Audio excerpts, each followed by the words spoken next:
निवडणुकीच्यासाठी राष्ट्रवादी काँग्रेस पक्षाच्या सर्व स्तराच्या कार्यकर्त्यांनी जे अतिशय कष्ट घेतले त्याच्याबद्दल संघटनेच्या वतीनं आम्ही कृतज्ञता व्यक्त करतो.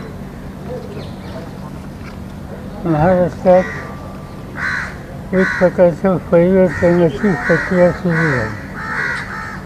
जो काही निवडणुकीचा निकाल आहे तुमच्या हातामध्ये माझं स्टेटमेंट आहे, त्याच्यामध्ये सविस्तर लिहिलं आहे की हा निकाल इथं परिवर्तनाला पोषक अशा प्रकारचा आहे. थोडं पुढे बोलताना ऐकू येत नाही, थोडे पुढे घेऊया ना, थोडं पुढे घ्या. हां हां थोडंसं माईक पडतील अशा नको. माईक नाही ह्याचा माईक नाही, स्पीकरवाला नाही. आणि आम्हा लोकांचा प्रयत्न हा राहणार आहे की देशाच्या लोकसभेची निवडणूक झाली सुदैवानं देश पातळीवरचं चित्रसुद्धा अतिशय आशादायक आहे. विशेषतः उत्तर प्रदेशमध्ये सर्वसाधारणपणानं तुम्हा लोकांचं आणि आमच्या काही सहकार्यांचं असेसमेंट जे होतं त्यापेक्षा वेगळा निकाल उत्तर प्रदेशच्या जनतेने दिलेला आहे. या निकालाचं आणखीन एक वैशिष्ट्य असं आहे की यापूर्वी भाजपला उत्तर प्रदेश आणि या भागामध्ये जे यश मिळायचं ते त्याचं मार्जिन हे फार मोठं असायचं. आता त्यांना काही ज्या जागा मिळाल्यात त्या मर्यादित अशा प्रकारच्या मार्जिनी मिळाल्यात. याचा अर्थ राष्ट्र पातळीवर आम्ही लोक जे सगळे काम करतो त्याचे विशेषतः उत्तर प्रदेश आणि हिंदी बेल्टमध्ये जे आमचे सहकारी काम करतात त्यांनी आम्ही सगळ्यांनी मिळून अधिक लक्ष दिलं तर आज उत्तरेकडचा जो चेहरा आहे तो बदलायला एक अनुकूल अशा प्रकारचं चित्र दिसतं आहे आणि त्यासाठी आम्हाला लोकांच्याकडून काळजी घेतली जाईल. हा निकाल झाल्याच्या नंतर मी काही सहकाऱ्यांशी चर्चा केली.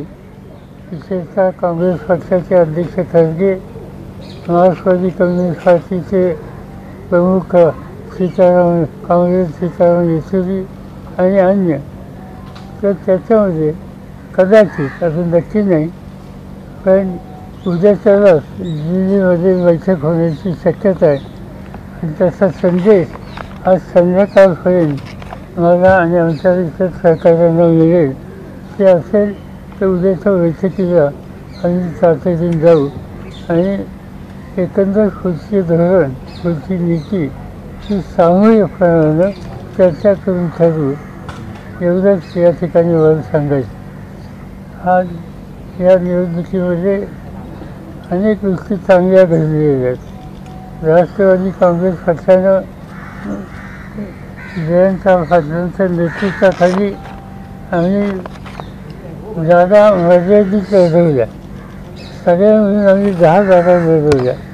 पण त्याच्यामध्ये असं दिसतं आहे की 7 जागेवर अंतिम काही त्याचं पूर्ण काउंटिंग झालेलं नाही पण 7 जागेवरच्यावर आज आम्ही पुढे आहोत. किती 7 आहे? 7 जागेंच्यावर आज आम्ही पुढे आहोत. याचा अर्थ 10 जागा लढून 7मध्ये विजय मिळण्याच्या संबंधीचं चित्र. याचा अर्थ स्ट्रायकिंग रेट हा राष्ट्रवादी काँग्रेसचा या निवडणुकीमध्ये निश्चितपणाने झालेला आहे. हा जो काही यश मिळालं ते एकट्या राष्ट्रवादी काँग्रेसचं यश आहे असं आम्ही मानत नाही. आम्ही ही जी महाराष्ट्र विकास आघाडी केली याचा उल्लेख माझ्या स्टेटमेंटमध्ये सविस्तर आहे. त्या आघाडीच्या वतीनं आणि विशेषतः काँग्रेस पक्ष आणि उद्धव ठाकरेंच्या नेतृत्वाखाली शिवसेना आणि आमचे सहकारी या सगळ्यांनी एकत्रित जीवाभावाच्या वतीनं काम करण्याची भूमिका घेतली आणि त्यामुळेच हे यश जसं आम्हाला मिळालं राष्ट्रवादीला तसं काँग्रेसला मिळालं आणि उद्धव ठाकरेंच्या नेतृत्वाखालच्या पक्षाला सुद्धा मिळालं. आणि या जे मी सुरुवातीला सांगितलं की परिवर्तनाचं वातावरण आहे आणि आम्ही तिघेही एकत्रित राहून उद्याच्या काळामध्ये आमची धोरणं ठरवू आणि महाराष्ट्राच्या जनतेची सेवा करायची खबरदारी घेऊ एवढंच या ठिकाणी मला सांगायचं आहे. उद्याची बैठक ही दिल्लीला आज संध्याकाळी करेल ठरेल आणि ती झाली तर त्या बैठकीला माझी उपस्थिती असेल. आज काही टेलिव्हिजनवर बातमी आहे किंवा मी चंद्रबाबूंशी बोललो आणखीन कोणाशी बोललो त्याच्यात काही तथ्य नाही. मी काही कोणाशी बोललेलं नाही. बोलणं माझं झालं असेल तर ते काँग्रेस अध्यक्ष आणि काँग्रेस एसओजी यांच्याशी झालं, बाकी कुणाच्या संबंधित नाही. या चर्चा करणं इतरांशी याबद्दलचं धोरण हे राष्ट्रीय पातळीवरचे आमचे सगळे सहकारी आहेत त्यांच्याशी विचारविनिमय करून केलं जाईल. सर, सगळे म्हणतात की तुमचं वय झालं आहे. या ठिकाणी हे सिद्ध झालं आहे की टायगर बुडा हुआ तो क्या हुआ लेकिन जिंदा है. ठीक आहे. सर हिंदीमध्ये प्लीज ब्रीफ कराल सगळं. सर मराठी झाल्यावर हिंदी घेऊ. सर मदत तुम्हाला पुढे कालावधीमध्ये मिळेल असं वाटतं का? नितीश कुमार यांची मदत तुम्हाला पुढे मिळेल असं वाटतं? माहिती नाही. माझं काही त्यांच्याशी बोलणं झालं नाही. त्याचा राज्याचे प्रमुख आहेत आणि त्यामुळे त्याची माहिती असल्याशिवाय त्याचं मी कॉमेंट करणं योग्य नाही. माझा त्यांचा सुसंवाद आत्ता झालेला नाही. संबंध आहेत पण आत्ता बोलणं झालेलं नाही. सर, बारामतीची जी जागा होती त्यावर काटेकी टक्कर होईल असं म्हटलं जात होतं, मात्र निकाल तुमच्या बाजूने लागलेला आहे. त्याच्यामध्ये काय सांगाल? याचा उमेदवाराला विचारावं. तुम्ही अधिक सभा घेतलेल्या आहेत, तुम्ही फिरलेला आहात. निर्णय काय असं की माझं स्वतःचं असेसमेंटच्या मतदारसंघाचं असतं की याच्यापेक्षा वेगळा निकाल लागेल असं मला कधी वाटलं नाही. एक आणि बारामती हा जो विधानसभेचा मतदारसंघ आहे त्याच्यात माझा स्वतःचा गेले 60 वर्षाचा असोसिएशन आहे. माझी सुरुवातच तिथं झालेली आणि प्रचार करू न करू तिथला सामान्य माणूस जो आहे, नागरिक जो आहे त्याची मानसिकता काही मला ठाऊक आहे. आम्ही जावं अथवा न जावं तो योग्यच निर्णय घेतो आणि घेईल याची खात्री आम्हाला मिळते. आणि मला आता किती टक्के 18वी राऊंड चालू आहे ना आता? 16वी राऊंड पब्लिक झाली. नाही, 16वी झाली. किती झाली? त्याच्या आधी बारामती विधानसभेत कसं मतदान झालं? 10व्या राऊंडला 22,000 होता. आता 35,000च्या पुढे लीड असेल बारामती विधानसभा. एका विधानसभेमध्ये 35,000च्या पुढे आत्ता लीड असेल. आणि बाकीच्या मतदारसंघातलं तुमच्याकडे सगळं असेल. हो, म्हणजे बाकीमध्ये पण लीड आहे. खडकवासला थोडंसं कमी आहे, बाकी सगळी लीड आहे. बाकी सगळे गेल्या वेळेसपेक्षा खडकवासला चांगलं. टोटल किती लीड आत्ता अजून या क्षणी? आता 16व्या राऊंडला आपली 76,000च्या आसपास आहे. आणि अजून 3-4 राऊंड अजून 6 ते 7 राऊंड बाकी आहे. 6 ते 7. आजचा निकाल लागला आहे. यानंतर विधानसभेपर्यंत महाविकास आघाडी अजून जास्त एक ताकदीनं पुढे येईल असं वाटतंय का? चर्चा अशा होत्या की हा लोकसभेचा निकाल महाविकास आघाडीला सुद्धा म्हणजे वेगवेगळं करतील, सगळे पक्ष वेगवेगळीकडे दिसतील. तुम्हाला काय वाटतं? अजिबात नाही. पक्की झाली अजून? आमची साधारणतः जो विचार होतो आणि झाला आहे त्याच्यामध्ये महाराष्ट्र ही विकास आघाडी जी आहे त्या विकास आघाडीच्या वतीनं आम्ही सामूहिक कष्ट करू, प्रयत्न करू, लोकांच्यात जाऊ आणि उद्याचं महाराष्ट्राच्या विधानसभेचं चित्र बदलायला जे आमचे प्रयत्न चालूच आहेत त्याला हा निकाल आम्हाला अधिक प्रेरणा देणार आहे आणि म्हणून हे काम आम्ही चालू ठेवू. Do you expect the alliance partners of the BJP to break away and come on the India alliance side? Do you expect the alliance partners of the BJP from the NDA to break away and come on the India alliance side? Do you expect that? No, I don't know. Neither we have discussed, neither we have thought. Pawar साहब किस तरीके से चुनावी परिणाम को आज के देखते हैं महाराष्ट्र के परिप्रेक्ष्य में, पूरे देश भर में जो चुनावी परिणाम है उसे कैसे देख रहे हैं आप? यही बात शुरू में मैंने कहा कि महाराष्ट्र में तो रिजल्ट अच्छा आ गया और सबसे ज़्यादा उत्तर प्रदेश का ये डिसीजन आएगा इस पर कोई सोचते नहीं थे। हिंदी बेल्ट इसकी चिंता हम लोगों की थी, सदर्न इंडिया की कोई प्रॉब्लम नहीं था, मगर हिंदी बेल्ट में और मेहनत करने की आवश्यकता है यह हम चाहते सोचते थे और इसमें कोई ना कोई सुधार हो गया ये बात सच है। फिर भी मध्य प्रदेश और कुछ एरिया में और ज़्यादा काम करने की आवश्यकता है, मगर उत्तर प्रदेश की जनता ने जो इसमें डिसीजन दे दिया, एक नई डायरेक्शन सब लोगों को उन्होंने दिए।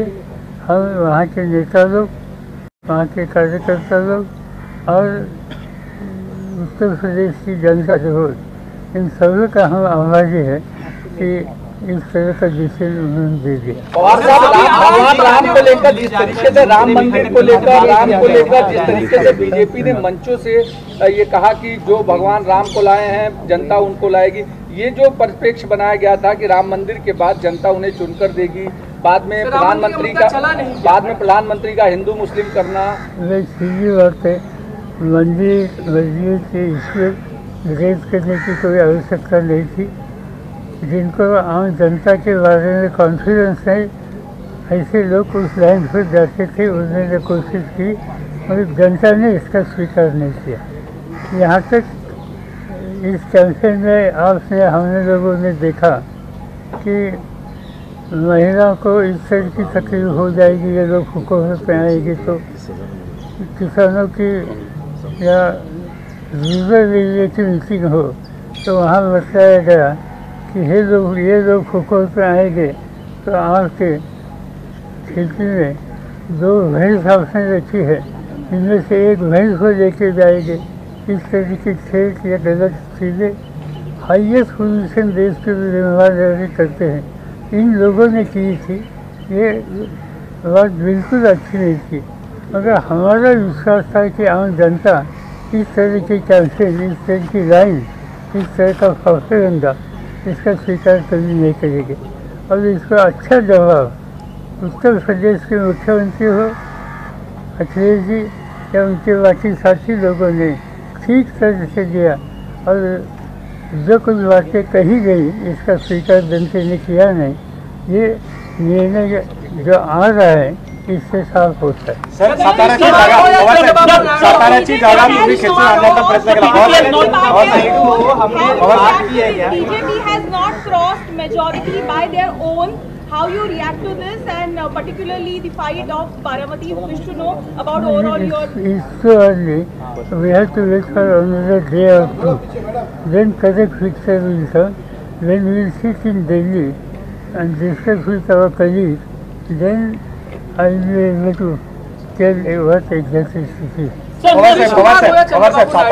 अभी आपने उनकी बातचीत हुई है क्या, और आने वाले समय भी आपको लगता है इनसे बात करने के लिए अलायंस पार्टी और सरकार फॉर्म करना है तो उनको साथ में रहने की जरूरत होगी? बातचीत हुई नहीं, बातचीत करने की उम्मीद है। मेरी बातचीत खाली 2 लोगों के साथ हो गई, खड़गे साहब एंड सीताराम येचुरी, और वो अन्य साथियों के साथ बातचीत करेंगे और फिर हमें संदेशा देंगे कि दिल्ली में मिलना है या नहीं। हो सकता है कि कल मिलने की स्थिति पैदा हो सकती है। जिस तरीके से बीजेपी ने पार्टियों को तोड़ा, पार्टियों को अलग किया, लेकिन उसके बाद के अभी के जो नतीजे हैं वो ये बताते हैं कि इस तरह की टूट-फूट जनता को बर्दाश्त नहीं है, वो इसे पसंद नहीं करती। बिल्कुल सीधी बात है, जो पार्टी तोड़ने का काम उन्होंने किया, जो गलत तरीके उन्होंने अपनाए, इसकी रिएक्शन इस होती में लोगों ने दी है और हमें खुशी है कि ये गलत रास्ते पर एक राजनीति जो जिम्मेदार राजनीति उस रास्ते से जा रही थी, उनको जो कोई सबक सिखाने की आवश्यकता थी वो सबक आम जनता नहीं सिखाए, ये अच्छी बात है।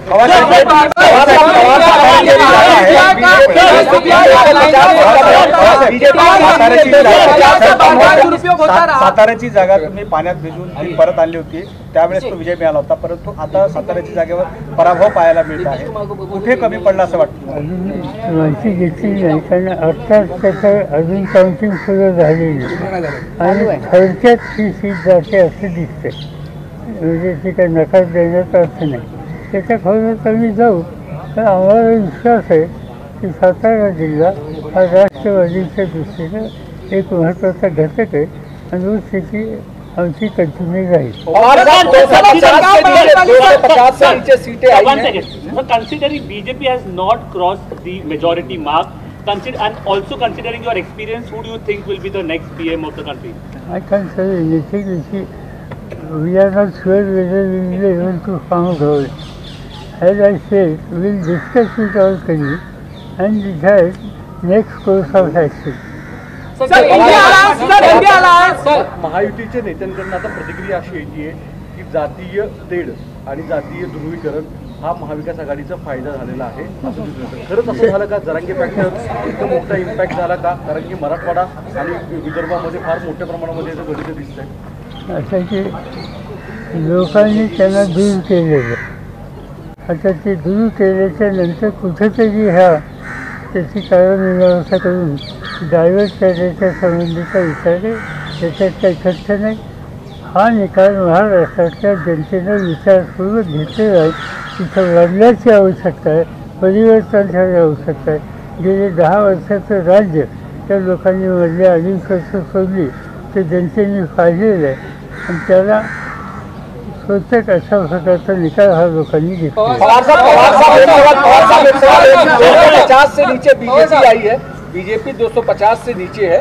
ऐसे में अलायंस पार्टनर उनके साथ कितने सस्टेन करेंगे और अगर वो हटते हैं तो क्या यूपीए फॉर्म करने की कंडीशन में है क्या सरकार, और उसके लिए आप बचें? ये मैंने बताया है कि हम कल ही बैठेंगे, बात करेंगे. कई हमारे साथी यहाँ नहीं है. ये डिसीजन कोई इंडिविजुअल एक पार्टी नहीं लेगी. ये डिसीजन कलेक्टिव डिसीजन होगा. कलेक्टिव सोच चाहिए और ये तो काम अगले 2-3 दिन में हो जाए.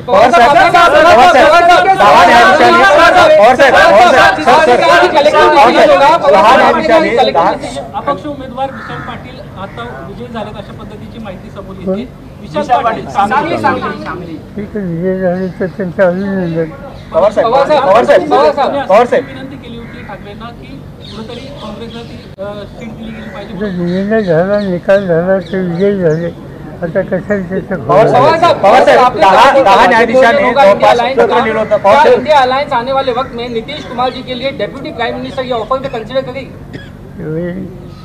इस इशू के बारे में हमारे यहाँ डिस्कशन ही हुआ है. जब तक बात नहीं होती, कलेक्टिव थिंकिंग नहीं होता, तब तक इस बारे में कुछ जवाब देना ठीक नहीं. थोडं रुचिए एक दोन. पवार साहेब, त्या न्यायाधीशांनी काही न्यायाधीशांनी राष्ट्रपतींना पत्र लिहिलं आहे की हंग जर संसद भवन जर झालं तर या प्रकरणामध्ये पंतप्रधान नरेंद्र मोदी यांना पंतप्रधान न करता इतर विरोधी पक्षांना एकत्र करून त्यांना निमंत्रण द्या. तुम्हाला असं वाटतं का की ही खरी वेळ आहे त्या न्यायाधीशांना सोबत? माहिती नाही आम्हाला एक, आणि अजून कुणाला मेजॉरिटी आहे का नाही हे स्पष्ट व्हायला एक 24-48 तासाची आवश्यकता आहे. ते झालं मी याच्यावर कुठून बाहेर पडले त्यांना या निकालानं धडा मिळाला असं वाटतं तुम्हाला? तर ते विचार करतील. याच्यातून हा जो निकाल आहे तो बऱ्याच जणांना विचार करायला लावावेत. अनेक गोष्टी आहेत ते सांगते. आता आजच सांगणं अवघड आहे, पण सांगण्याला एकंदर लोकांची मानसिकता काय हे समजेल आणि त्याच्यातून शहाणपणा हा सुचून कदाचित काही वेगळा विचार करतील, माहिती नाही.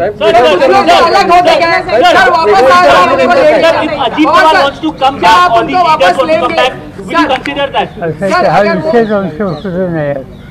आज कोणाला घ्यायचं का नाही हा विषयच नाही. त्याची चर्चा करायचं कारण नाही, तो आमचा अजेंडा नाही. इसका जवाब उन्हें दिया. पवार साहेब, भाजपचा बहुमताचा आकडा स्वबळावर होताना दिसत नाही. या अशा वेळेस पंतप्रधान नरेंद्र मोदी यांच्याशिवाय अन्य पर्यायी नावांचा विचार जर महाराष्ट्रात चर्चा आम्ही केलेली नाही. हा निर्णय एखादी व्यक्ती घेऊ शकत नाही. या संबंधीचं कलेक्टिव्ह थिंकिंगची आवश्यकता आहे. उद्या परवा आम्ही ज्यावेळेस बसू त्यावेळेस पण तो विषय आज आमच्या अजेंड्याच्या समोर नाही. Thank you very